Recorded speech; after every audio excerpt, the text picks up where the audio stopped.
அமைச்சர் உதயநிதி ஸ்டாலின் துணை முதலமைச்சராக போவதாக தகவல் பரவி வந்த நிலையில் திமுக அமைச்சர்களே கிட்டத்தட்ட அதை உறுதி செய்யும் வகையில் பதில் அளித்து வருகின்றனர். அது குறித்த செய்தி தொகுப்பை தற்போது பார்க்கலாம்.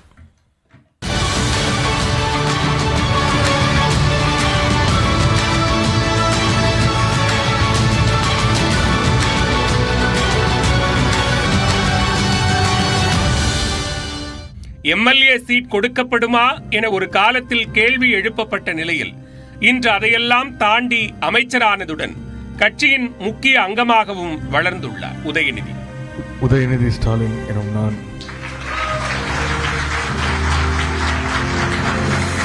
இப்படி திமுக மீண்டும் ஆட்சிக்கு வந்த 3 ஆண்டுகளுக்குள் அடுத்தடுத்த திருப்பங்களுடன் செல்லும் உதயநிதியின் அரசியல் பயணத்தில் அடுத்த அத்தியாயமாக அண்மை காலமாக ஒலித்து வரும் சொற்கள்தான் துணை முதலமைச்சர்.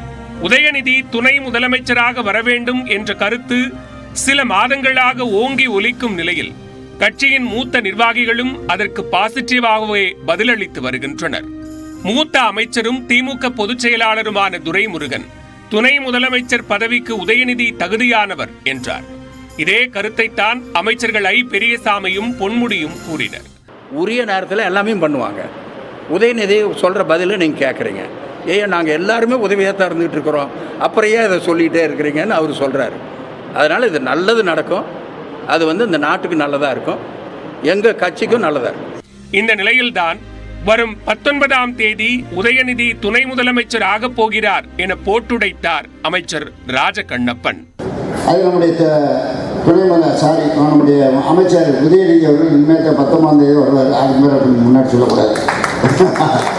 இதனை ஆமோதிக்கும் வகையில் அமைந்திருக்கிறது அமைச்சர் கீதா ஜீவனின் பேச்சு.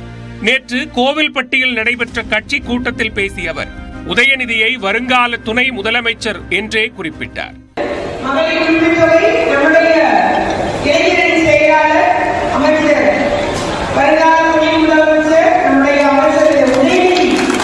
ஜூனியர் அமைச்சரான அன்பில் மகேஷ் முதல் மூத்த அமைச்சர்கள் வரை உதயநிதிக்கு பச்சை கொடி காட்டினாலும் துணை முதலமைச்சராக போவதாக சொல்லப்படுவது வதந்திதான் என்றே கூறி வருகிறார் உதயநிதி. யார் என்ன சொன்னாலும் இறுதி முடிவு எடுக்கப் போவது என்னவோ முதலமைச்சரும் திமுக தலைவருமான மு.க. ஸ்டாலின் தான். ஆனால் அவரோ தனது தந்தை பாணியில் பதிலளித்தார். கோரிக்கை வலுத்திருக்கு, முதலமைச்சர் பரிசீலிப்பாரா? வலுத்திருக்கு தவிர பழுத்தில்லை. கட்சிக்குள் ஆதரவு குரல் பெருகியுள்ள நிலையில் உதயநிதி துணை முதலமைச்சர் ஆக வேண்டும் என்ற கருத்து கனியுமா?